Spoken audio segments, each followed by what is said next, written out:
Assalamualaikum warahmatullahi wabarakatuh. Alhamdulillahirabbil alamin. Alhamdulillahilladzi anzala sakinah fi qulubil mu'minin liyazdadu imanan ma'a imanihim. Asyhadu an la ilaha illallah wa asyhadu anna Muhammadar Rasulullah. Allahumma sholli ala Sayyidina Muhammad wa ala ali Sayyidina Muhammad.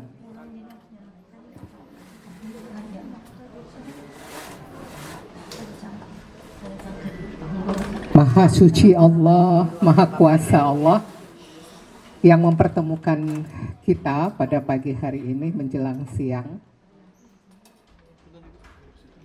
Semua atas kehendak Allah. La haula wala quwata illa billahil aliyil azim. Tidak ada kekuatan kecuali datang dari Allah kita sampai di tempat ini. Kalau Allah tidak izinkan, kita tidak sampai. Jadi kita bersyukur kepada Allah.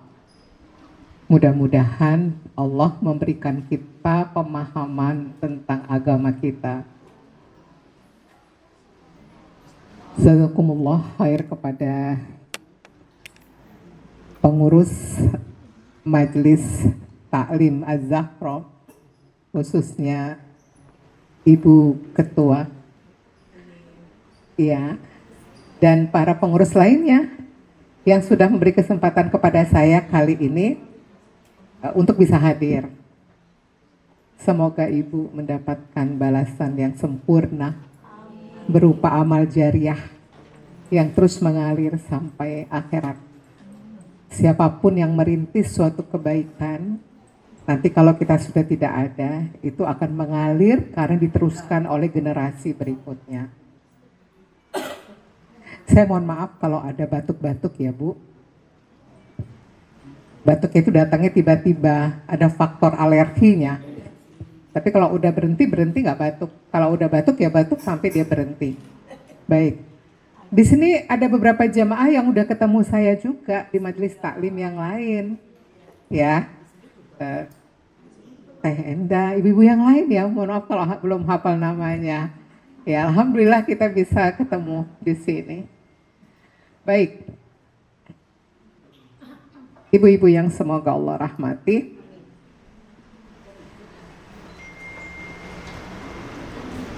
Ada satu riwayat dari Abdullah bin Umar radhiyallahu anhu. Siapa itu? Beliau adalah putra Umar bin Khattab radhiyallahu anhu. Beliau bercerita, dulu para sahabat Rasulullah itu merasa sangat yakin kalau berbuat baik itu pasti diterima. Ya, pasti diterima. Kemudian turun firman Allah dalam Quran surat Muhammad ayat 33. A'udzubillahi minasyaitonirrajim. Ya ayyuhalladzina amanu atii'allah wa atii'ur rasul wa la tubtilu a'malakum. Hai orang-orang yang beriman, taatlah kepada Allah dan Rasul. Dan janganlah kamu merusak pahala amalmu. Janganlah kamu merusak pahala amalmu. Kemudian ada seorang ulama tabi'in, ya, ini hidup di zaman sahabat, tapi Rasul sudah tidak ada.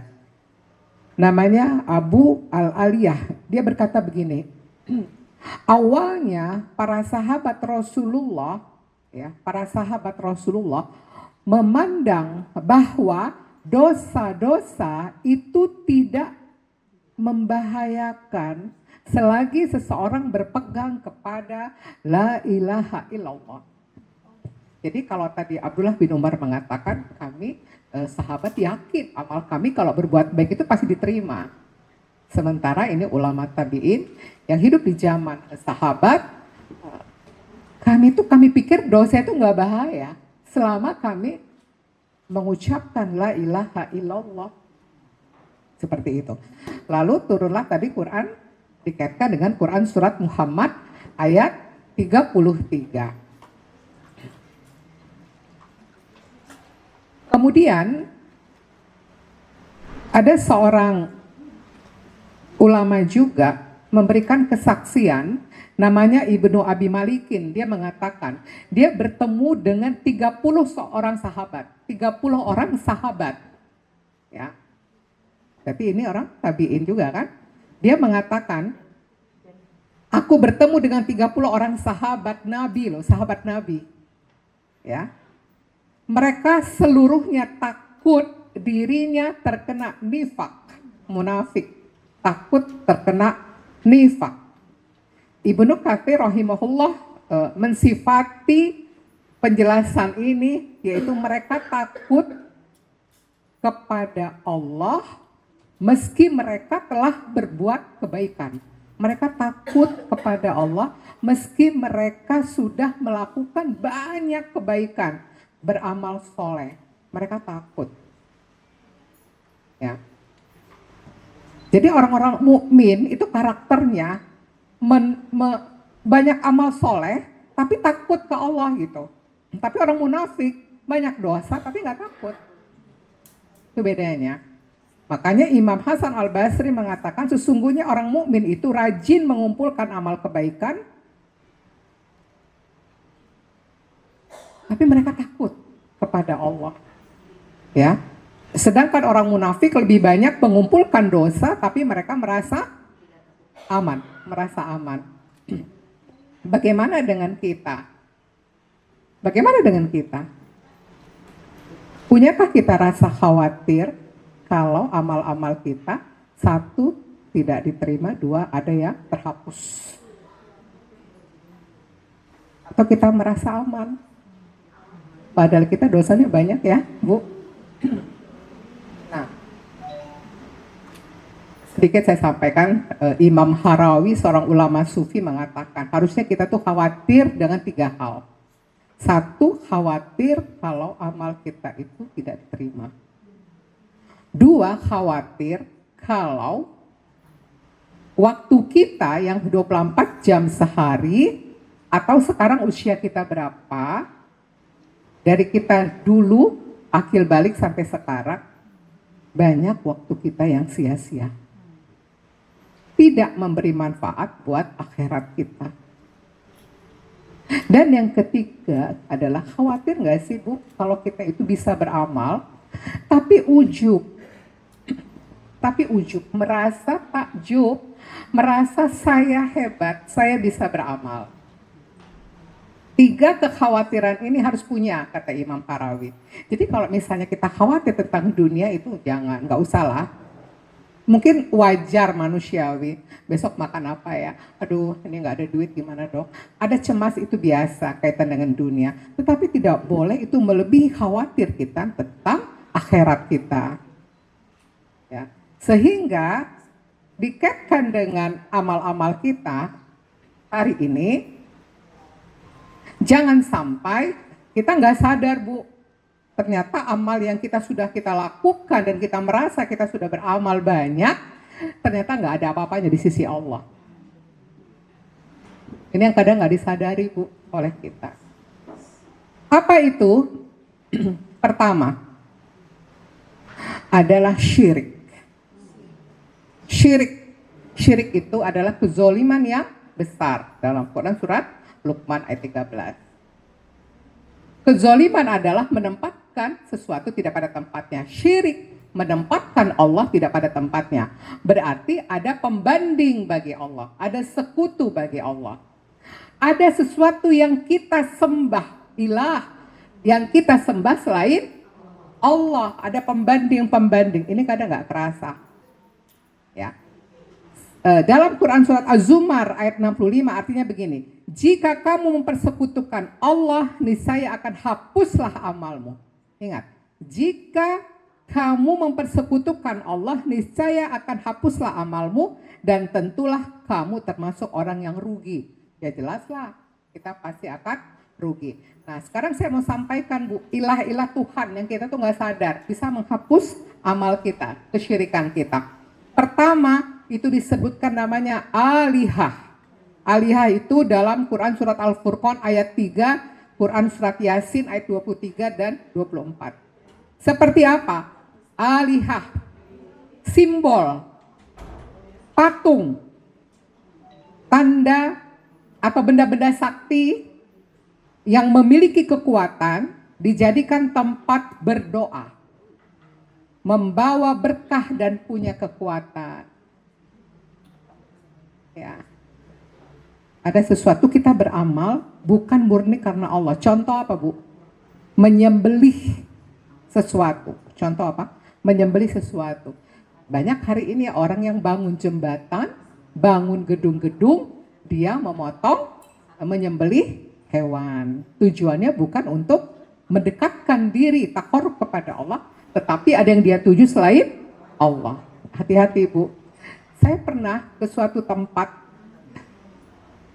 sedang membangun hotel, dia sedang membangun kolam renang.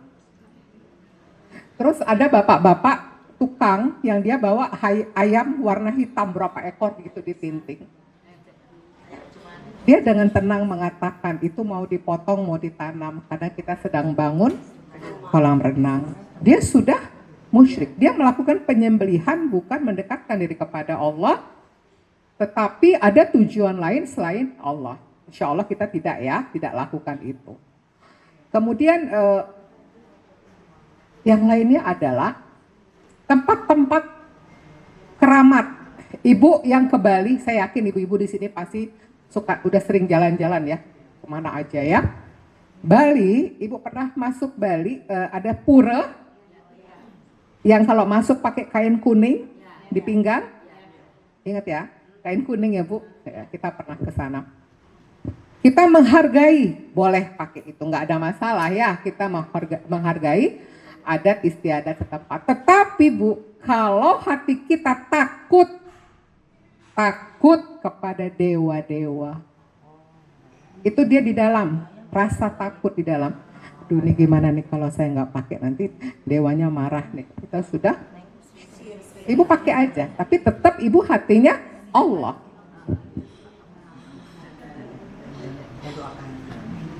Ya, Bu ya. Nah, kemudian apalagi, Bu? Sebenarnya banyak ya contoh-contohnya. Saya kasih. Berdoa kepada selain Allah. Ke kuburan, ziarah boleh. Tapi kalau sudah meminta sesuatu kepada yang sudah meninggal, musyrik. Ya Syekh, ya Kiai, tolong anak saya, tolong. Dia bukan kepada Allah, kepada orang yang sudah meninggal dianggap punya kekuatan kelebihan atau apalah wali atau apa, doanya ke sana tidak boleh. Ya. Kemudian berlindung kepada yang gaib. Ada sesuatu yang dianggap punya kekuatan, berlindung, bekerja sama dengan makhluk-makhluk lain, jin dan seterusnya. Ini yang jelas-jelas ya, Bu ya, yang kelihatan oleh kita. Gitu. Nanti ada juga yang nggak kelihatan. Ya. Kemudian jimat. Saya ingat, Bu, dulu di Sumatera, kalau bayi lahir itu dipasang apa tali, kasih gunting, kasih bawang, kasih apa gitu. Mengakui itu ada kekuatan. Kenapa? Pembanding bagi Allah, mensekutukan Allah, ada kekuatan yang bisa memberi manfaat atau mudarat. Syirik. Ini kadang nggak kerasa, Ibu. Ibu kalau ke Madinah, dulu tahun berapa kita kalau umroh atau haji Madinah, itu ada jamaah yang kalau pegang pintu Masjid Nabawi itu teriak-teriak ya. Teriak-teriak, pegang pintu Masjid Nabawi. Makanya kalau makam Rasulullah itu kan makam Rasulullah tidak langsung itu, Bu. Kalau kita berdiri berdoa itu nggak langsung. Itu kita nggak digeser ke sini, Bu. Untuk menghindari hal-hal yang tidak diinginkan.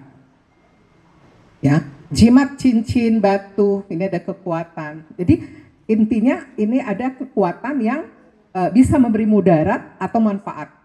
Pakai ini ya, nanti kamu begini, pakai ini. Nah, itu sudah musyrik.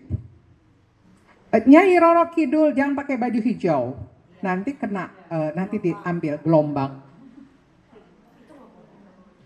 Ya. Kita meyakini itu Bu, nggak boleh. Yang satu meninggal. Kenapa? Foto bertiga, yang satu meninggal. Foto, oh iya itu tatokur, nggak boleh. Berarti meyakini ada sesuatu kekuatan membawa mudarat atau manfaat. Ya, paham ya Bu ya? Kemudian apa? Bersumpah dengan nama selain Allah. Nggak ada sumpah demi Rasulullah, demi anak istriku, nggak ada. Demi Allah saja. Ya. Kemudian apa Ibu? Menyandarkan nikmat atau karunia kepada selain Allah. Untung ada dokter itu. Kalau saya nggak pakai dokter itu nggak sembuh. Hati-hati. Yang menyembuhkan bukanlah dokter obat, tapi Allah. Nabi Musa alaihissalam sakit gigi, obatnya pakai rumput, sembuh. Sakit yang kedua nggak sembuh. Nabi Musa kan nabi yang paling banyak berdialog dengan Allah. Lalu Allah katakan, yang pertama kamu yakin aku yang sembuhkan, yang kedua kamu meyakini rumput yang menyembuhkan. Makanya Allah nggak sembuhkan. Jadi kita harus yakin hanya Allah yang menyembuhkan. Bukan obat, bukan dokter. Mereka wasilah, jalan. Gitu, jalan. Dan mereka beramal soleh buat menolong orang. Tetapi hanya Allah yang menyembuhkan. Iya.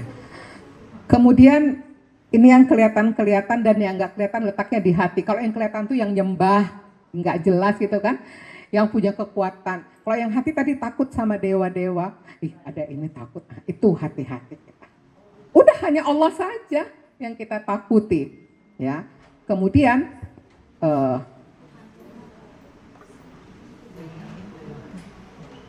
percaya dukun. Dukun, soalnya dia tahu, dia bisa lihat, dia bisa dengar. Itu merusak tauhid asma wa sifat. Kalau tadi menyembah selain Allah, tauhid uluhiyah, hanya Allah yang kita sembah.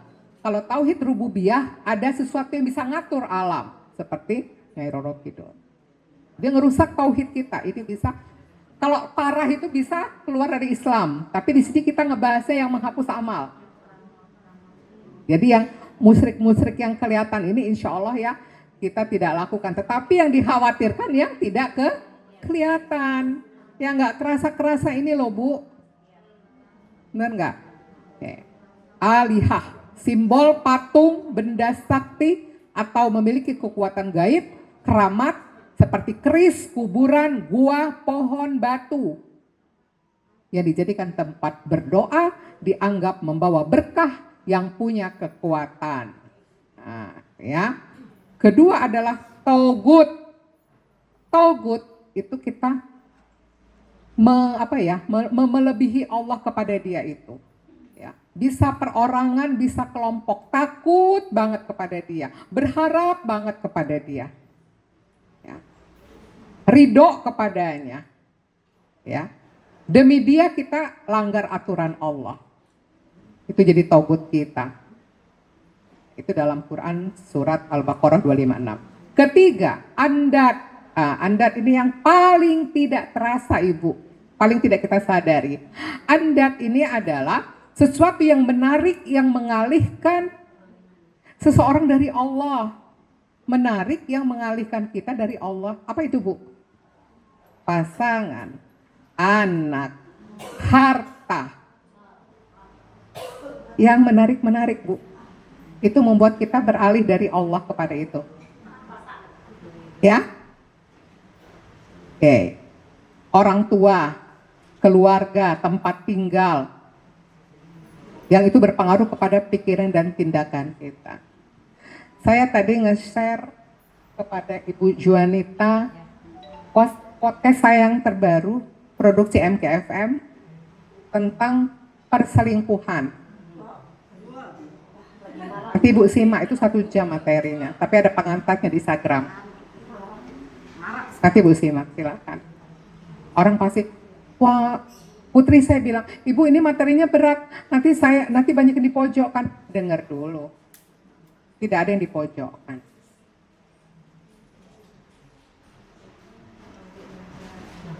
Kemarin ada yang curhat suaminya terus selingkuh, dia respon, dia testimoni. Aku sebagai istri banyak dosa, Bunda. Awalnya dia konsul ke saya, suaminya begini panjang. Jadi kalau sekarang kayak konsul paling banyak yang konsul selingkuhan, Bu. Jadi saya buat aja podcast itu, silahkan ditonton, jawab. Silahkan. Anda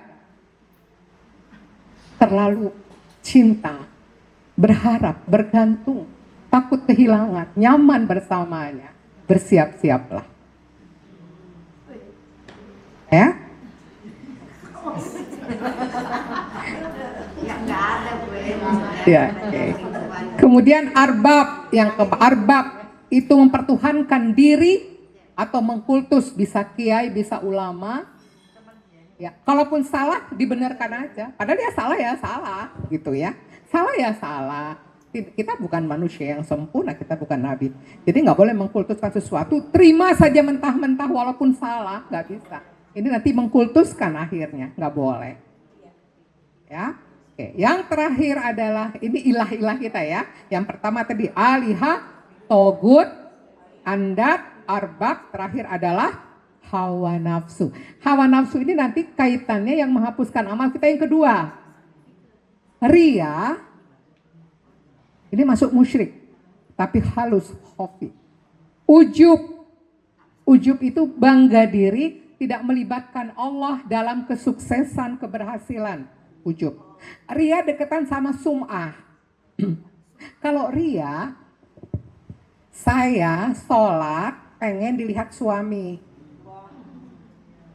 Yang paling halus saat saya sholat di kamar sendirian, suami saya lihat saya seneng. Atau tidak ada yang lihat, tapi hati ini ada lintasan. Andai ada yang lihat. Itu ria paling halus. Ya, itu ria paling halus, ria, musyrik. Sum'ah mah nggak pengen dilihat, tapi pengen didengar. Bu, tahu nggak? Saya tadi malam tuh tahajud loh. Ibu tahu nggak? Saya tuh kemarin nyumbang sekian ratus ribu. Walaupun kita tidak boleh menilai orang itu ria atau sum'ah, hanya Allah yang tahu hatinya. Kalau kita menilai orang, kita jatuhnya nanti suuzon. Kalau orang menyampaikan, ibu di rumah saya lagi bangun masjid, butuh 100 juta, baru ada 50 juta dari saya. Apakah saya ria? Belum tentu. Orang posting di media, jangan nilai mereka ria atau pamer. Kalau dia syiar niatnya, orang ikut kebaikannya, itu amal jariah bagi yang mempostingnya. Kalau kita semua, nggak mau nanti ria, nggak ada kebaikan yang kita bisa syiarkan. Kuncinya di sini. Siapa yang kita tuju, itu aja kuncinya. Jadi kalau ria itu ingin dilihat orang, dinilai orang. Kalau sum'ah ingin didengar. Sum'ah. Kalau ujub, masuk syirik juga nih. Yang khofi, ujub. Ujub ini takjub ke diri. Contoh gimana? Ibu sholat malam hari sendirian. Ini pada kemana aku sendiri? Merasa aku yang paling. Jadi kalau ibu nanti punya teman gak pernah ke pengajian, hati-hati. Itu yang gak pernah ke pengajian orangnya. Terus kita merasa bangga karena kita paling rajin ke pengajian. Hati-hati bisa jatuh ujub. Tidak libatkan Allah. Padahal mudah bagi Allah tidak memberangkatkan kita ke pengajian. Ada aja halangan, tidak nyampe ke pengajian. Ya, kalau syirik tadi itu yang jelas, yang kelihatan, ataupun yang halus-halus, mencela cuaca. Hujan terus, kenapa sih? Gak boleh, Allah yang kasih itu semua. Ya Bu ya. Nanti kalau nikahin anak, jangan bulan ini, tanggalnya ini, dan terus. Meyakini ada sesuatu yang membawa mudarat atau manfaat selain Allah. Hati-hati. Apalagi Bu, ini mata kedip-kedip, kayak ada mau dapat duit kayaknya. Atau ada kupu-kupu masuk, mau ada tamu nih, tatoyur namanya. Tatoyur, toyur Ibu, ya, toyur ya. Banyak lah Bu, yang kadang kita nggak sadar itu ngapusin amal kita Bu. Ya, tadi Az-Zumar ayat 65. Kalau engkau mensekutukan Allah, maka hapuslah amalmu. Kalau ria itu kaitannya dengan Al-Furqan ayat 23. Nanti Ibu, amal kebaikan kita Allah tunjukkan di akhirat. Allah tunjukkan semua amal kebaikan kita. Ngaji kita, sholat kita, puasa kita, umroh. Semua tolong menolong. Semua Allah tunjukkan. Tapi kemudian Allah akan jadikan amal itu semua seperti debu yang berterbangan. Kenapa? Karena ria. Karena ingin dinilai orang. Ilmu ria udah dapat kan? Udah dapat kan? Udah pernah saya sampaikan ilmu ria? Udah? Biasanya apa Bu? Yang dipamerkan apa? Ria. Ria yang paling berat tuh untuk ibadah Bu. Seperti orang munafik ya. Orang munafik itu dia sholatnya malas-malesan kan. Kalaupun sholat ingin dilihat orang. Ngeri kalau ibadah itu karena ria. Sedekah karena takut dihujat orang. Itu kaitannya dengan Allah. Tapi kalau ria yang sifatnya penampilan, kemudian pergaulan, itu kan lebih kepada manusia. Ingin dilihat cantik dan terusnya. Beda kan kalau ingin dilihat soleha, lebih berat kan? Kalau soleha itu lebih kepada Allah.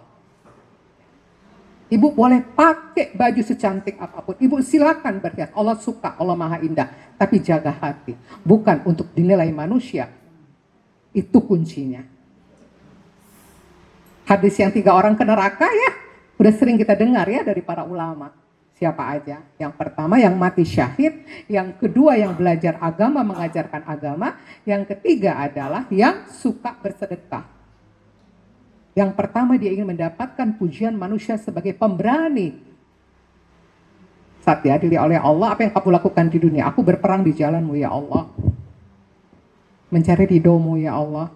Oh dusta, engkau ingin disebut pemberani. Engkau sudah dapatkan gelar itu di dunia. Tidak ada untukku neraka. Kedua, belajar agama, mengajarkan agama, baca Al-Quran, mengajarkan Al-Quran. Untuk apa? Untuk mencari ridhomu ya Allah. Bukan, engkau yang disebut ustadz, ustazah, ulama, kiai, syekh, apapun gelar-gelar itu. Kamu sudah dapatkan di dunia. Tidak ada nilainya di sisi Allah. Neraka. Yang ketiga, apa yang kau lakukan di dunia? Tidak ada yang aku suka ya Allah kecuali bersedekah karenamu. Dusta, engkau ingin disebut dermawan. Tidak ada nilai di sisi Allah. Selesai semuanya. Ria. Tujuannya bukan Allah, ingin kedudukan di sisi manusia, ria, hapus amalnya seperti debu yang berterbangan. Kalau tadi ya sholat jalan, pasang jimat, hapus. Sholat jalan, tapi takut kepada sesuatu selain Allah. Barang-barang yang keramat, hapus. Kalau yang kedua ini lebih kepada yang halus ria, ujub dan sum'ah. Itu yang kedua. Yang ketiga, yang menghapuskan amal. Ini hadisnya menarik juga ya.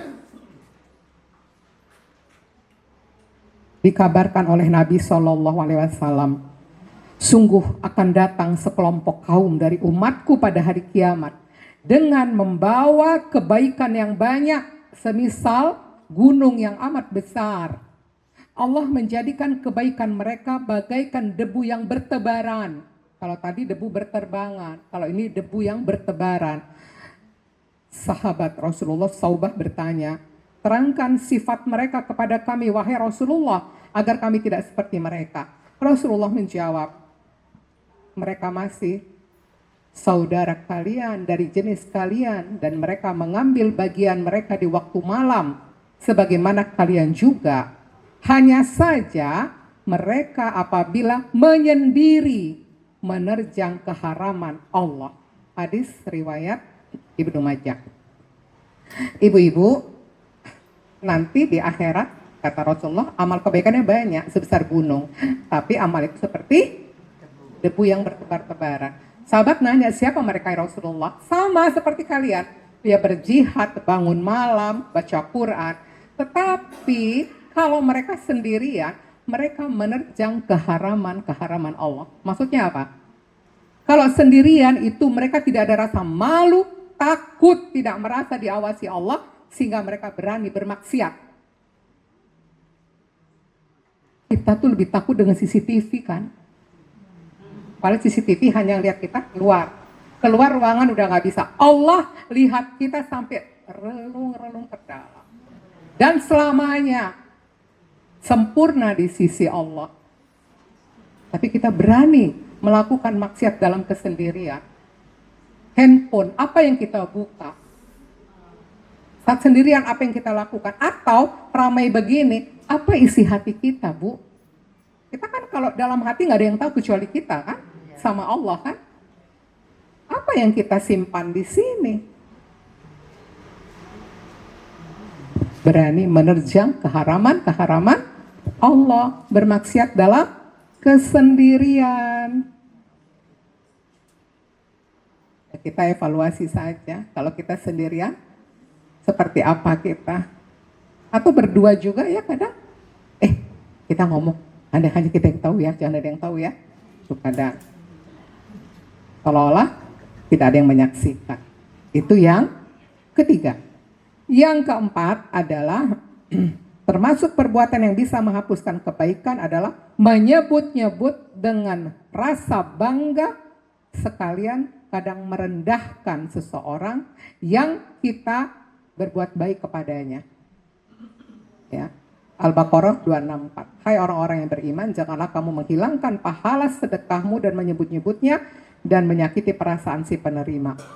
Ibu, banyak. Kan kita sering gini. Mungkin kita nggak ngomong ke orang, ada juga yang ngomong. Bu, tahu nggak, dia tuh dulu ya kalau bukan dibantu sama saya, dia mah nggak akan berhasil. Atau kita nggak ngomong tapi hati kita, oh dia gitu ya, padahal aku tuh dibantu gitu ya. Dalam hati. Hati itu tuh ujub. Tapi kalau udah ngomong, itu keluar, sombongnya keluar. Allah dia mah gak akan bisa jadi kayak gini kalau dulu gak dibantu. Dia menyebut. Atau langsung, kamu itu ya kalau gak dibantu sama saya. Udah habis tuh. Bayang ya Bu ya. Hal-hal yang kita tidak sadari. Apa Bu yang pertama? Yang bisa menghapus amal kita apa yang pertama? Syirik. Yang kedua apa? Ria, pamer. Yang ketiga apa? Menerjang keharaman Allah dalam kesendirian. Yang keempat apa? Menyebut-nyebut kebaikan kita dengan rasa bangga dan merendahkan orang lain. 4 ini kalau kita melakukannya, maka jangan harap amal kita masih utuh. Ibu kebayang nggak? Dosa kita banyak, amal kita sedikit, hapus lagi. Udah gitu kita itu tadi banyak rianya, banyak pamernya. Itu kadang ngerasa udah banyak amal, tapi banyak bocornya. Belum lagi dosa dari anggota tubuh kita. Dari 4 ini aja, syirik kita bisa hati kita, bisa anggota tubuh kita kan? Ria kita, hati kita, lisan kita bisa, tubuh kita semuanya. Mata kita, lisan pendengaran, kaki tangan kita, itu bisa kehapus amal kita dari perbuatan-perbuatan dosa kita. Terus kita pulang bawa apa? Pulang menghadap Allah bawa apa?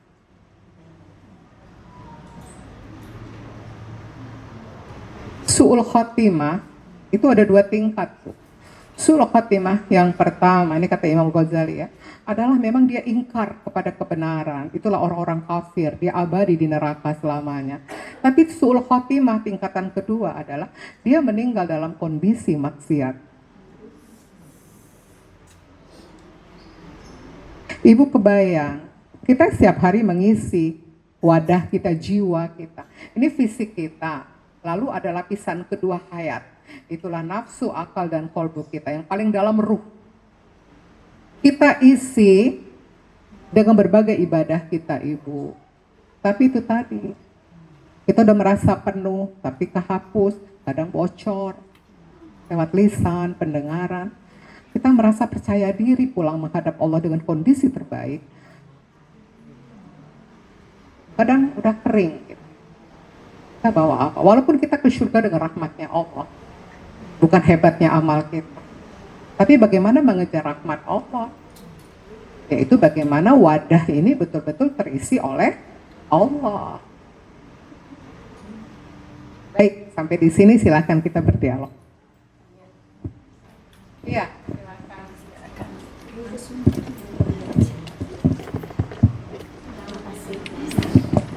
Assalamualaikum warahmatullahi wabarakatuh. Tadi saya tergelitik dengan masalah dermawan. Kan sekarang tuh banyak sekali ya orang yang memang dermawan. Terus banyak dipuji-puji orang kan, aduh si itu teh dermawan. Nah sikap orang itu kadang-kadang ada juga yang terus merasa, oh iya ya aku tuh dermawan banget, jadi agak agul gitu ya.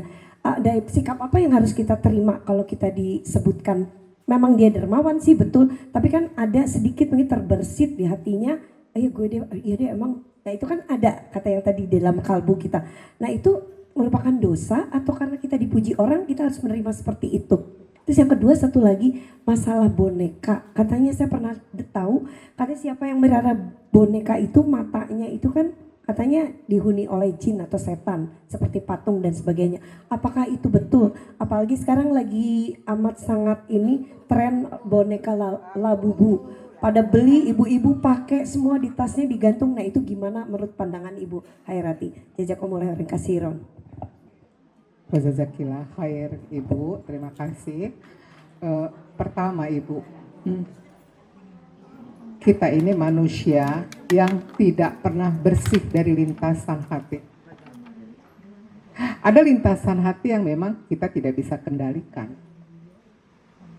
Kita punya iri, kita punya ujub, kita punya suuzon, kita punya sombong.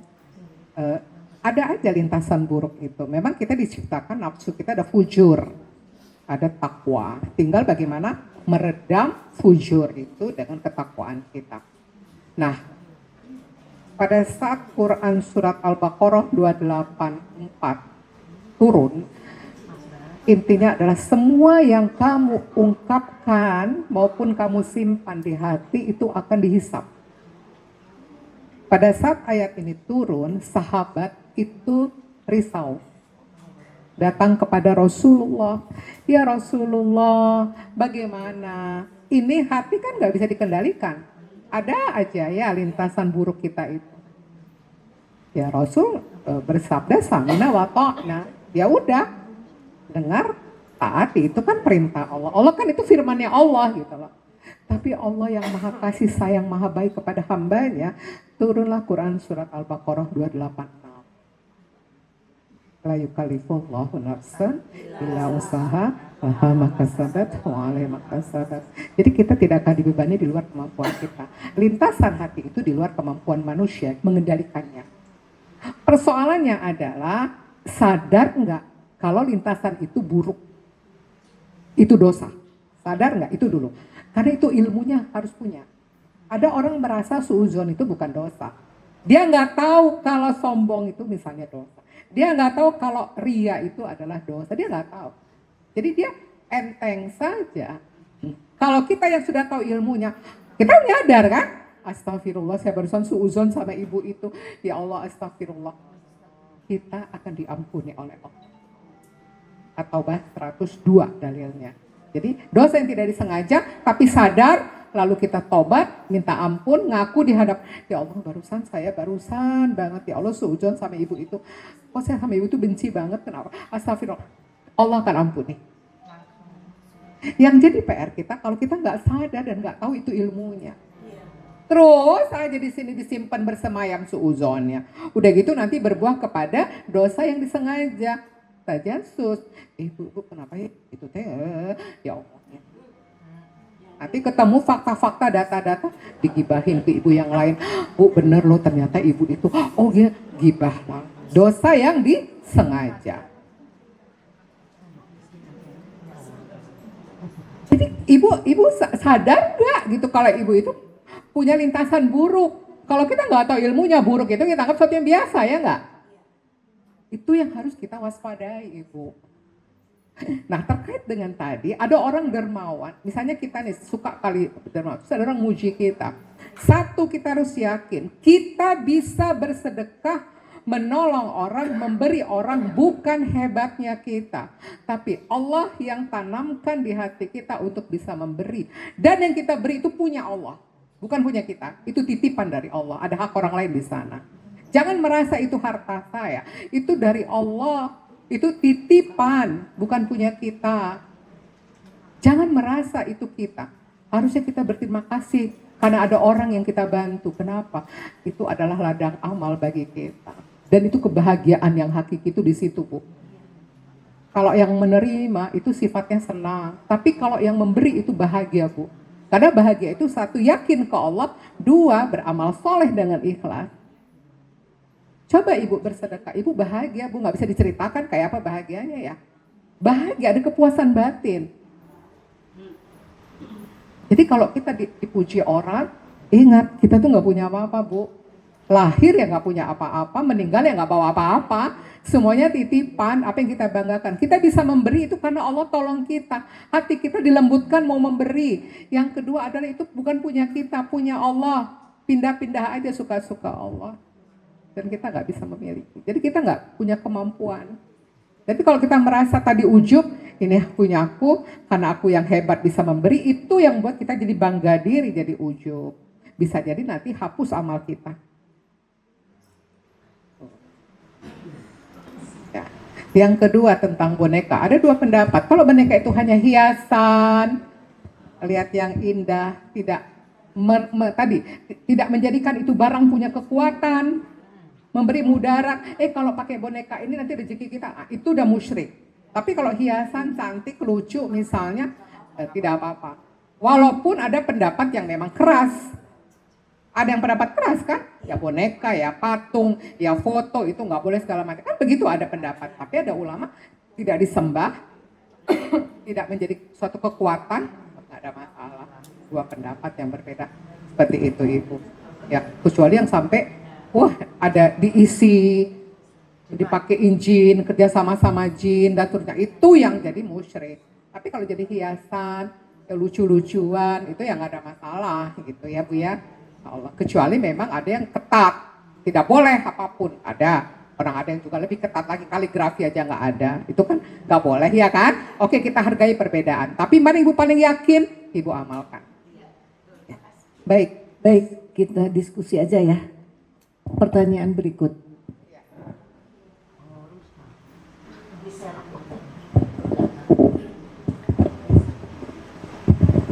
Bismillahirrahmanirrahim. Assalamualaikum warahmatullahi wabarakatuh. Terima kasih kepada Ibu pembawa acara yang sudah memberikan kesempatan kepada saya untuk bertanya kepada Ibu Ustazah. Terima kasih Ibu Ustazah, ada hal yang Oke, ya Ibu. Oke. Kepada Bunda, saya ingin bertanya, menyimak apa yang tadi Bunda sampaikan, salah satu amalan kita bisa, maksud saya amalan kita bisa terhapus dengan makanan yang hewan yang disembelih tanpa membaca bismillah. Ya. Nah, mungkin ibu-ibu semua juga termasuk saya seringkali membeli misalnya ayam itu kita kan tidak tahu ya Bu ya, kita membeli di pasar dengan yang sudah dipotong. Itu kita tidak tahu apakah itu memakai bismillah atau tidak. Karena mohon maaf Ibu, ingin saya sampaikan, mohon dikoreksi apabila saya salah, yang saya dapat bahwasanya kalau misalnya ada sesuatu barang haram di dalam darah kita ya Bu ya, itu 40 hari tidak dikabulkan. Mohon dikoreksi bila saya salah. Yang kedua, mohon maaf, dua pertanyaan. Karena itu satu hal yang ingin betul-betul saya ketahui, bahwasanya dengan tobat nasuha ya Bu ya.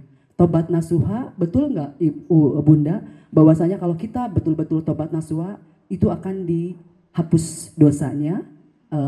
Nah yang ingin saya tanyakan, nanti kan ada penimbangan ya Bu ya Bunda ya di yaumil akhir, itu bagaimana, apakah mungkin mohon maaf, saya juga pasti pernah berbuat dosa ya, Bunda ya. Apa maksudnya kalau misalnya kita betul-betul tobat nasuha, apakah nanti pada saat penimbangan itu si dosanya karena kita sudah tobat atau itu akan dihapus atau bagaimana? Terima kasih atas kesempatan ini. Wabillahi taufiq wal hidayah. Wassalamualaikum warahmatullahi wabarakatuh. Waalaikumsalam warahmatullahi wabarakatuh. Terima kasih Ibu. Ibu, ada yang namanya dalam Islam itu waro. Waro itu hati-hati. Ada 4 tingkat. 1, waro terhadap yang haram. Ibu tinggalkan total sama sekali. Ibu tidak makan babi, tidak minum khamar, dan seterusnya, dan seterusnya. Itu sudah kita tidak lakukan. Yang kedua, waro terhadap yang subhat. Ibu nggak jelas halal dan haramnya. Ibu tinggalkan. Kalau ibu belanja di pasar, ibu boleh tanya dong sama emangnya, tukangnya. Biasanya kita bisa tahu kok dia disembelihnya di mana. Kalau ibu ke pasar, itu di pasar itu ada tukang sembelih, dia di situ ayam hidupnya juga masih ada. Dia pasti tahu, gitu. Ya. Yang ketiga, warok terhadap yang boleh. Boleh Bu, pakai parfum, boleh pakai perhiasan, boleh semuanya boleh. Tapi ada sebagian orang dia tidak mau karena takut jatuh dalam dosa. Contoh, aduh saya nggak mau dong pakai perhiasan, saya takut nanti jadi pamer. Ada, takutnya tuh dia takut, hatinya tuh aku takut nggak bisa jaga hatiku. Tapi bagi orang yang bisa menjaga hatinya, it's okay, nggak ada masalah. Ya, tapi yang keempat adalah dia warok terhadap hawa nafsu. Maksudnya gini, saya pengen belanja A, belanja B karena ingin saya, bukan butuh saya. Para kekasih Allah tidak mau membeli atau melakukan sesuatu karena itu nafsunya, dia nggak mau. Kadang kita pengen banget makan rendang gitu ya, pengen banget. Nah, para kekasih Allah itu dia tahan Bu, dia nggak dulu deh. Nanti pada saat dia sudah biasa saja, itu baru dia makan. Jadi tidak diperbudak oleh keinginan. Itu warok. Kita itu tingkat tinggi lah ya Bu ya. Nah, ibu boleh nanti di pasar, ibu ragu tinggalkan Bu. Ibu nggak yakin ini disembelih dengan nama Allah, ibu tinggalkan. Tapi tadi yang saya bahas adalah kita menyembelih tujuannya bukan untuk mendekatkan diri kepada Allah, termasuk tidak membaca dengan syariatnya dengan nama Allah, ya kan? Nah, jadi ibu boleh tanya. Yang harus kita ragu adalah daging-daging impor, itu kan? Tapi kalau di pasar belanja kita boleh tanya ibu. Dan sekarang mah udah ngerti tukang juga halal, ya kan? Seperti itu. Makanya ada orang yang lebih hati-hati lagi, dia tidak mau yang namanya makan-makan yang namanya restoran-restoran tidak jelas kan halal. Tapi kalau jelas halalnya, tapi kalau nggak jelas ya dia ragu, dia tinggalkan, berarti dia waro. Ya, oke. Cukup jelas Ibu sampai di situ. Nah kemudian tadi yang 40 hari itu adalah kaitan dengan dukun, percaya dengan hal-hal yang hanya Allah yang tahu. Kita nggak boleh percaya dengan ramalan-ramalan. Ya. Kalau yang haram ini saya belum pernah dengar sampai 40 hari, tetapi intinya adalah kita tobat. Ya, tobat, udah. Tapi kalau tadi yang kedukun, diramal, kita percaya, yakin, nah itu yang tidak diterima sholatnya. Baik, tentang taubat. Taubat ini adalah ilmu yang paling saya suka.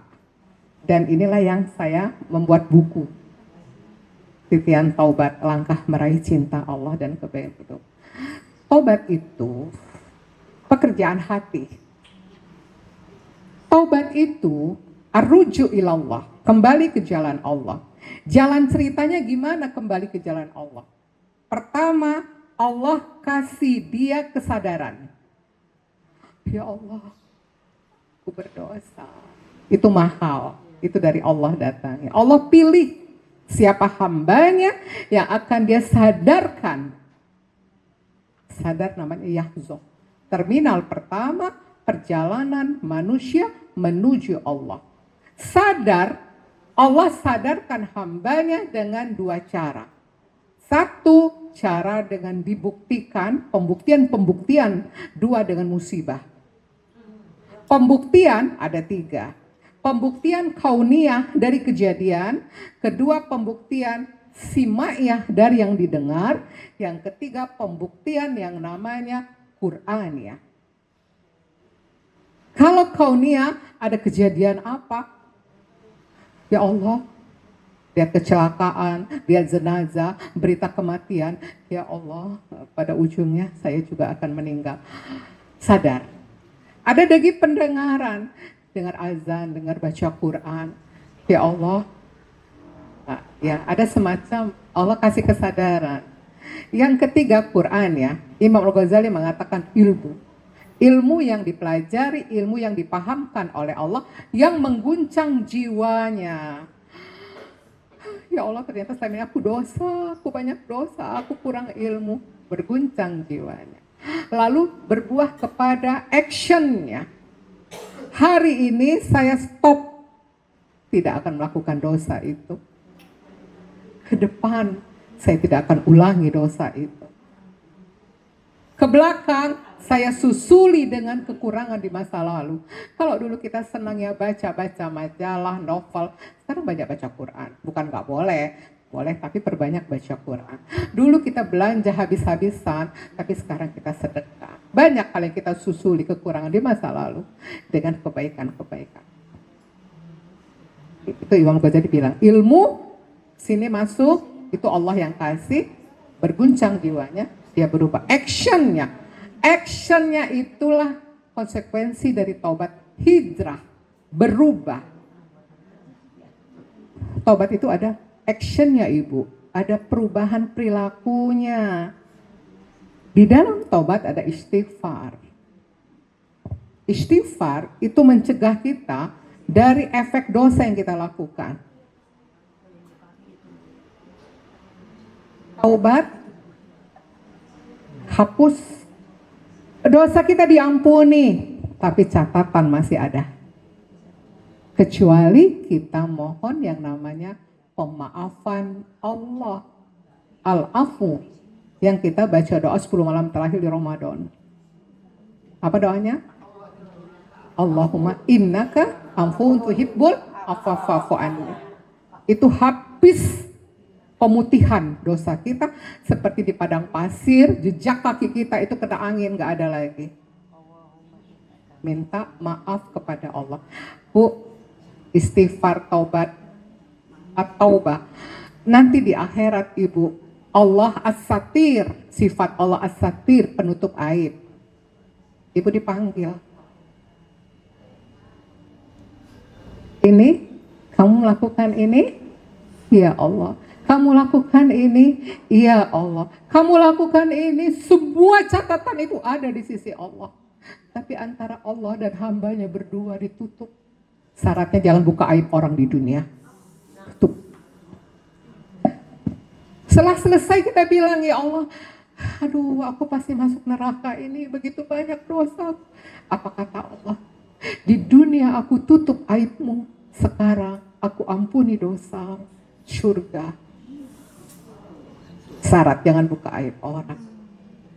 Kita istighfar, catatan masih ada. Tapi kalau kita dimaafkan, habis semua, tidak ada.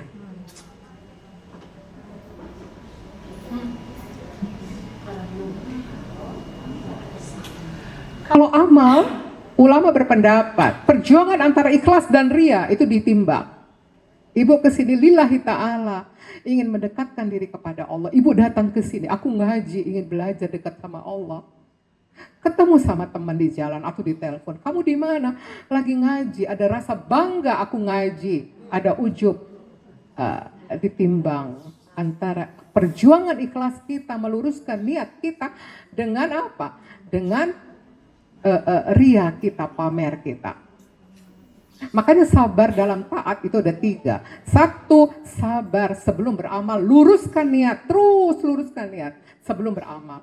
Saat beramal, disiplin kepada syariat. Kayak ngaji sekarang, ini ketaatan. Sabarnya apa? Jangan ngobrol. Sabarnya apa? Jaga adab, dan seterusnya. Setelah beramal, jangan pamer. Bukan tidak boleh posting, jaga niat tidak untuk pamer, tapi untuk mensyiarkan kebaikan. Itu sabar. Jadi di akhirat nanti, begitu Allah baik, kita niat bikin baik aja udah dicatat. Begitu kita bikin baik, pahala berlipat-lipat sesuai tingkat keikhlasan kita. Tapi kalau kita niat buruk nggak dicatat. Begitu kita lakukan baru 1 yang dicatat. Sayang nggak Allah sama kita? tapi kita berkhianat kepada Allah. Kita syirik, mensekutukan Allah. Kita mencintai sesuatu melebihi cinta kita kepada Allah. Jadi taubat, di dalam istighfar ada taubat. Pada waktu Nabi Musa alaihissalam berdoa dengan para jamaahnya, kan doa minta hujan. Allah katakan, nggak bisa, karena di dalam jamaah itu ada satu orang bikin dosa puluhan, 40 tahun. Siapa ya Allah tunjukkan kepadaku, siapa orangnya? Orang yang dikatakan yang dia dalam kesendirian. Siapa yang bikin dosa hari ini sehingga doa kita nggak diijabah oleh Allah? Siapa ngaku? Tidak ada yang ngaku, tapi ada satu orang yang dia menangis. Nyesel, takut, itulah taubat. Takut, nyesel, sedih. Air mata bercucuran. Turun hujan. Lalu Nabi Musa nanya kepada Allah, ya Allah, siapa mana orangnya yang tadi? Kalau kita nggak ada apa-apanya. Dosa kita banyak, belum lagi kehapus-hapus. Makanya Bu, kita harus banyak muhasabah. Imam Al-Ghazali mengatakan, kalau engkau dari pagi sampai sore siang ini kamu banyak nikmat, banyaklah bersyukur. Saat kamu melakukan dosa, banyaklah bertobat. Kalau Ibnu Qayyim Al-Jauziyah rahimahullah mengatakan, muhasabah itu kamu tambal bocornya, kamu sempurnakan kurangnya. Apa bocornya? Nih, kita masalawat, tapi sombong. Kita masalawat, berzikir, tapi kita kadang ngomongin orang. Tapi Allah maha baik kan? Allah maha baik. Jadi Ibu, insya Allah Allah maha pengampun. Tapi hakikat taubat itu dua. Satu, dia takut dosanya dibalas sempurna. An-Nisa 123. Semua kezaliman pasti dibalas. An-Nisa 123. Jangan pernah merasa nyaman dengan berbuat dosa, kezaliman, baik kepada Allah maupun kepada manusia. Akan ada dibalas, mau di dunia, di akhirat, cepat atau lambat. Itu hakikat taubat, takut. Yang kedua adalah cemas, khawatir. Ya Allah, dosa banyak. Pertanyaan Ibu itu menggambarkan kekhawatiran Ibu kan? Bagaimana sih di akhirat? Itu adalah ciri-ciri tobat kita itu diterima. Dosa banyak. Ya Allah, gimana dosa saya banyak? Diampuni enggak? Seperti kita tuh, lulus nggak ya saya ujian? Lulus nggak ya? Naik kelas nggak ya saya? Bukan kita nggak yakin Allah maha pengampun. Yakin Allah mengampuni kita. Tapi kekhawatiran itulah, rasa takut, khawatir, cemas itu nanti hilang saat sakaratul maut kalau kita taubatnya istiqomah. Senyum, malaikat mengatakan surga sudah menantimu. Senyum, kasih istiqomah. Ciri-ciri hamba yang dicintai Allah, disolehahkan walaupun belum sempurna, suka kepada kebaikan. Ciri-ciri yang dicintai Allah, dipahamkan tentang agamanya. Ketiga, dilembutkan hatinya, suka terima nasihat. Keempat, ditolong dalam ketaatan. Kelima, dicegah dalam kemaksiatan. Yang ketujuh, diistiqomahkan sampai akhir hayatnya. Hadir majelis taklim. Istiqomah itu lurus niatnya, mendekat kepada Allah. Bukan tidak bikin dosa. Kita manusia pasti bikin dosa. Tapi nggak pernah mundur, nggak pernah belok. Maju terus, walaupun air mata, walaupun lelah, tapi terus ke Allah, terus mendekat kepada Allah. Inilah perjalanan kita. Dari lahir sampai meninggal, perjalanan kita menuju Allah. Diuji dengan ketaatan, ujian dengan kehidupan. Mau lulus atau tidak. Allah kasih potensi kita, akal, nafsu, qalbu, jasad ini. Kita gunakan nggak potensi ini untuk kita pulang kembali ke surga? Ibu, itu jadi motivasi. Takut sama itu motivasi kita tobatnya nggak berhenti. Jadi nggak ada kata-kata saya sudah tobat, tapi sampai mati kita tobat karena kita nggak bersih dari dosa. Dan tobat pekerjaan hati bukan sekedar dia rajin ngaji, dia rajin sholat, tapi tidak ada penyesalan. Kalau udah nyesel pasti tobatannya suha, nggak ulang lagi. Dia takut kepada Allah. Allahu a'lam bishawab. Masya Allah. Jadi takut Bunda. Mudah-mudahan ini jadi muhasabah dan menjadikan kita lebih baik. Boleh diberi kesempatan satu pertanyaan lagi? Ada yang mau bertanya? Saya tadi ditanya Ibu Juanita, setelah ini saya ada agenda nggak? Saya kosong agenda siang ini, jadi saya nggak apa-apa. Silakan kalau Ibu mau bertanya, saya ada waktu. Ke yang belum, ayo siapa yang mau bertanya? Satu. Udah jelas. Ada lagi yang mau bertanya? Zaina, coba. Ibu Ketua yang mau nanya. Bismillahirrahmanirrahim, Bunda. Apa-apa yang kita lakukan itu kan berbalik dengan apa ya, akan menimpa kita. Misalnya kita berbuat baik, Allah akan membalas kebaikan itu, tidak melalui kita tapi dengan kesolehan anak-anak kita atau sebagainya. Dan keburukan yang kita lakukan juga itu akan berimbas kepada kita, itu secara langsung atau seperti yang tadi Bunda sampaikan ya, Allah akan membalasnya di dunia ataupun di akhirat. Sedangkan kita ada melihat orang yang menurut kita itu orang tuh baik sekali gitu kan, orang itu soleh gitu, soleha gitu, menjalankan semua syariat-syariat Allah. Tapi Allah uji dengan ujian yang menurut kita itu sangat berat, gitu kan.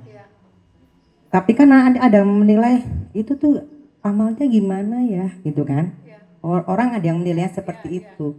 Tapi kalau orang yang soleh, Allah tidak akan menguji sesuai dengan kemampuan yang diujinya itu, gitu. Jadi ketika dia soleh menerima ujian itu kan dengan rasa syukur. Allah mengujinya di dunia ini, gitu. Semoga nanti pulang dalam keadaan nanti bersih, jadi Allah di sananya akan enak, gitu kan. Itu kan yang soleh ya Bu ya, yang bertakwa itu Bunda ya. Tapi gimana ya, apakah ujian berat bagi seseorang itu adalah benar-benar hukuman Allah atau emang Allah mengujinya gitu. Kemarin saya lihat di media ada anak kecil terkena cancer, dia menyatakan bersyukur ujian itu menimpa saya, tidak menimpa kakaknya atau menimpa adik atau menimpa orang tuanya. Masya Allah, ini kan anak soleh banget ya. Jadi dia akan lebih sedih katanya kalau ujian itu akan menimpa keluarganya gitu. Jadi yang saya tanyakan, diskusikan itu sebenarnya ujian berat itu atas tingkah laku atau ini kita, atau memang Allah sayang kepada kita gitu Bunda. Terima kasih Bu. Siapa yang paling berat ujiannya? Siapa yang paling berat ujian? Para nabi dan rasul. Kenapa mereka diuji berat? Karena mereka akan menyampaikan risalah, meyakinkan kepada manusia ada Tuhan yang esa, yang hanya Allah disembah. Ujian terberat para nabi dan rasul menyampaikan mereka kepada makom kekasih Allah, yang meyakini Allah segalanya bagi mereka. Para orang kafir yang mendustai kebenaran, mereka ujiannya adalah azab. Kaum Lut, kaum Samud, Fir'aun, Abu Lahab, Abu Jahal, mereka diuji kayak apa? Dihinakan kayak apa? Istrinya Nabi Nuh, anaknya Nabi Nuh, mereka diuji karena mendustakan kebenaran, durhaka kepada Allah. Terus kita diuji karena apa? Al-A'raf 168 dalilnya. Allah menguji kita dengan yang baik-baik dan yang buruk-buruk, agar kita kembali kepada kebenaran. Ada yang salah. Ada yang salah. Selain dalil An-Nisa 79 As-Surah 30. Kalau kau dapat nikmat, itu karunia Allah. Kalau engkau dapat musibah bencana yang tidak enak dalam hidupmu, itu karena perbuatan tanganmu sendiri. Pertanyaan bagi kita, PR bagi kita adalah, apa salah saya? Apa dosa saya? Palestina paling berat ujiannya. Mereka adalah memang udah Allah di hati mereka, udah memang sampai makomnya, sudah akhirat di depan mata mereka. Kita diuji, ditegur, ada yang kita harus perbaiki. Kenapa? Karena hatimu banyak selain Allahnya dan kamu banyak dosa. Biasanya dosa yang kita rasakan dosa yang kelihatan.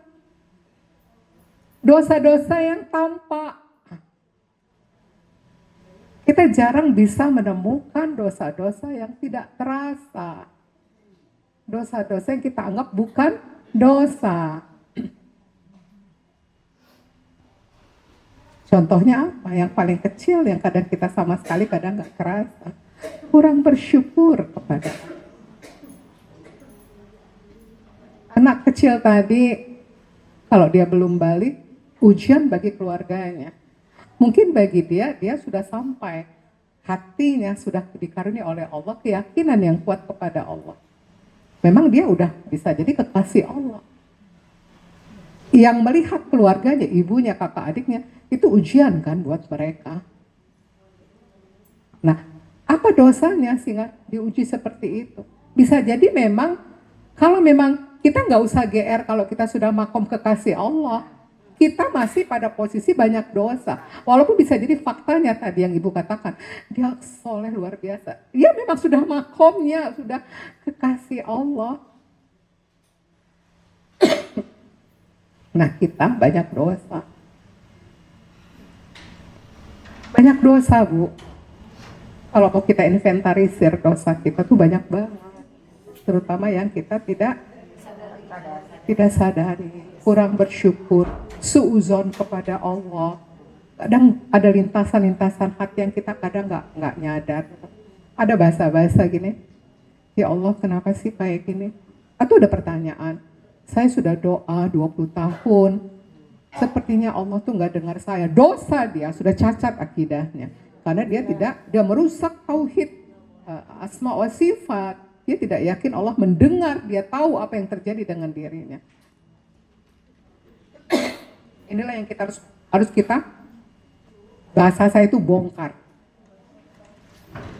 Jadi, para kekasih Allah ya memang dia sudah pada level, ya memang dia udah pilihan-pilihan Allah. Ada para ulama itu, Ibu, musibah itu bagi dia adalah nikmat. Kalau kita kan ngelihatnya adalah musibah itu kasat mata dunia.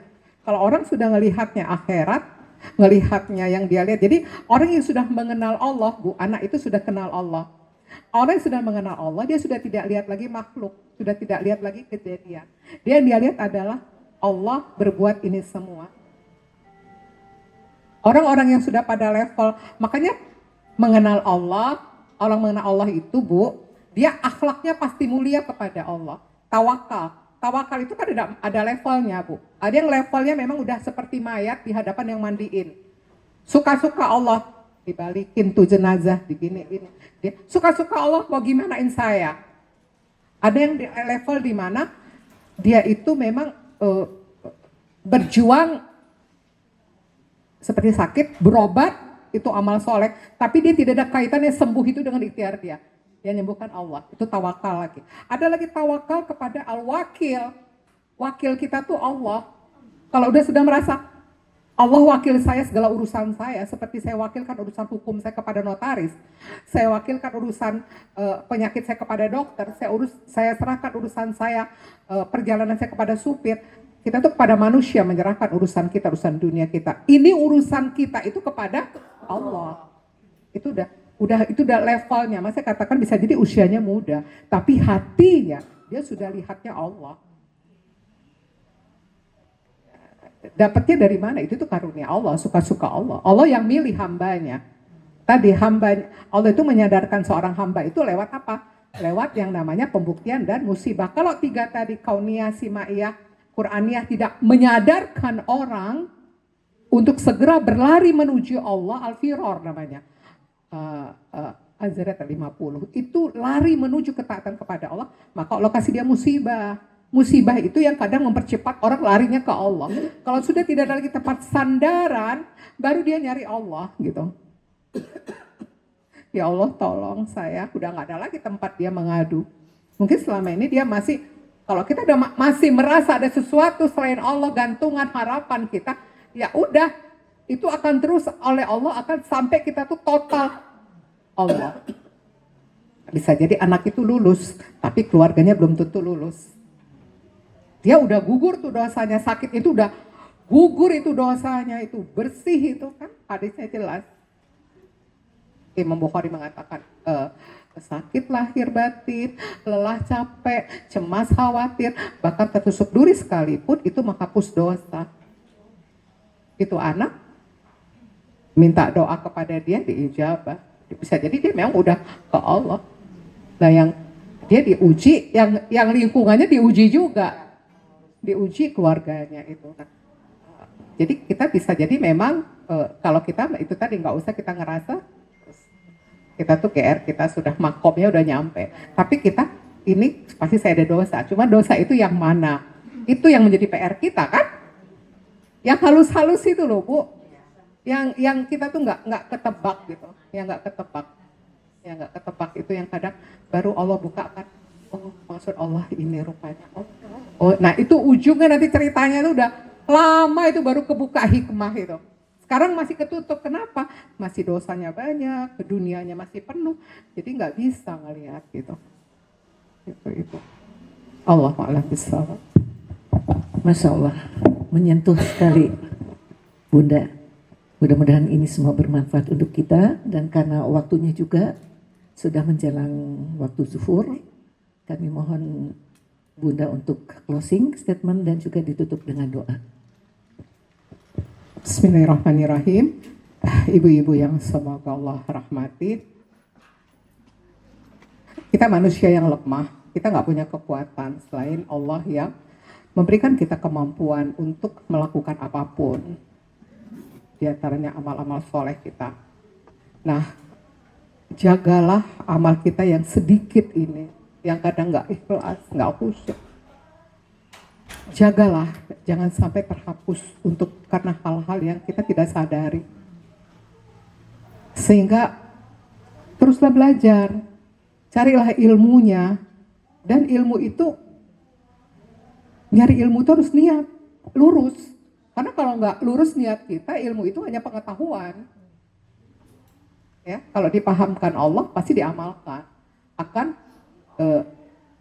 cinta akhirat, akan sibuk menemukan kekurangan aib diri, dan kita semakin semangat beramal soleh. Kalau itu dipahamkan oleh Allah, untuk dipahamkan, luruskan niatnya, jangan belok, lurus terus. Jangan sampai ada tujuan selain Allah. Nah dengan ilmu yang kuat, tambah dengan apa? Cita-cita Bunda. Kita cita-cita ini apa? Pengen ketemu Allah. Kita tuh punya cita-cita pengen husnul khotimah. Husnul khotimah itu kalau kita takwa, kalau hati kita selamat, kita bisa nanti husnul khotimah dengan izin Allah. Kita bisa jaga sholat, puasa, haji kita, zikir, sholat, tapi belum tentu bisa menjaga iman kita saat sakaratul maut.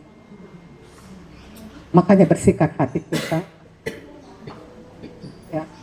Kuatkan cita-cita kalau kita ingin ketemu di surga. Bukan ketemu Allah di surga, bukan sekedar masuk surga. Tapi ketemu Allah, melihat Allah yang menciptakan kita. Kekuatan cita-cita kita yang tinggi bertemu Allah, husnul khotimah, kekuatan ilmu kita, itulah yang membuat kita bisa bertahan menjalani hidup ini. Dan jangan lupa tadi, jaga, jangan sampai terjadi kebocoran-kebocoran. Demikian dari saya, kita sedikit saja menutup dengan doa yang singkat. Mudah-mudahan Allah menerima doa. Auzubillahiminasyaitonirrajim. Bismillahirrahmanirrahim. Alhamdulillahirabbil alamin. Wa shalli ala sayyidina Muhammad wa ala ali sayyidina Muhammad. Astaghfirullahalazim alladzi la ilaha illa huwal hayyul qayyum wa atubu ilaih. Ya Allah, ampunilah dosa-dosa kami, ya Rabb. Ampunilah dosa orang tua kami, keluarga kami, ya Allah. Bimbing pikiran, hati, perbuatan kami. Ya Rabb, jadikanlah pertemuan ini pertemuan yang Engkau ridhoi, yang Kau jadikan amal soleh yang diterima. Ya Allah, ampuni kami, maafkan kami, ya Allah, atas dosa-dosa yang kami lakukan dengan sengaja ataupun tidak, yang kami lakukan dengan sadar ataupun tidak, yang kami lakukan berulang-ulang, ya Allah, yang terang-terangan maupun tersembunyi. Ya Allah, terimalah amal-amal kami, ya Allah. Lindungi kami dari kesalahan-kesalahan yang menghapuskan amal kami. Pahamkanlah kami ilmu, ya Allah, yang bermanfaat untuk dunia akhirat kami. Ya Rob, sehatkanlah lahir batin kami. Berikanlah kami rezeki yang halal dan berkah, ya Allah. Ya Allah, dunia yang Kau berikan, jadikan bermanfaat, ya Allah, untuk akhirat kami, ya Allah. Ya Rob, terimalah rukuk sujud kami. Maafkan kami, ya Allah. Ya Rob, terimalah tobat-tobat kami, ya Allah. Rabbana zalamna anfusana wa illam taghfir lana wa tarhamna lanakunanna minal khasirin. Rabbana atina min ladunka rahmah wa hayyi lana min amrina rasyada. Rabbana atina fid dunya hasanah wa fil akhirati hasanah wa qina adzabannar. Ya arhamar rahimin, ya zal jalali wal ikram. Amin ya rabbal alamin. Al-Fatihah. A'udzubillahi minasyaitonir rajim. Bismillahirrahmanirrahim. Bismillahirrahmanirrahim. Maliki yaumiddin. Iyyaka na'budu wa iyyaka nasta'in. Ihdinas siratal mustaqim. Siratal ladzina an'amta 'alaihim ghairil maghdubi 'alaihim waladdallin. Ibu-ibu mohon maaf lahir dan batin. Terima kasih, jazakumullah khair. Sekali lagi mohon maaf jika ada yang kurang berkenan. Semoga Allah ampuni. Assalamualaikum warahmatullahi wabarakatuh. Waalaikumsalam warahmatullahi wabarakatuh. Kami haturkan terima kasih Bunda Haryati. Mudah-mudahan Bunda cepat sembuh, dihilangkan batuknya, sehat afiat kembali. Amin ya rabbal alamin. Selanjutnya adalah penyerahan cenderamata yang akan disampaikan oleh Ibu Ketua dan Ibu Wakil 1 dan Wakil 2 kepada Bunda Haryati. Mohon diterima.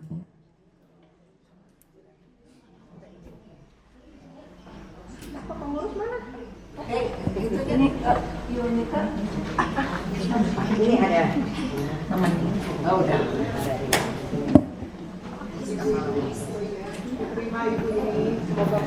Amin, amin, amin.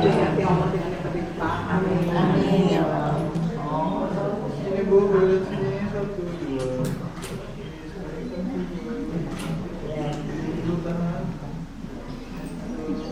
Ada beberapa kamera ini terima kasih. Mari ibu-ibu secara resmi kita tutup kajian pagi hari ini sampai siang ini dengan membaca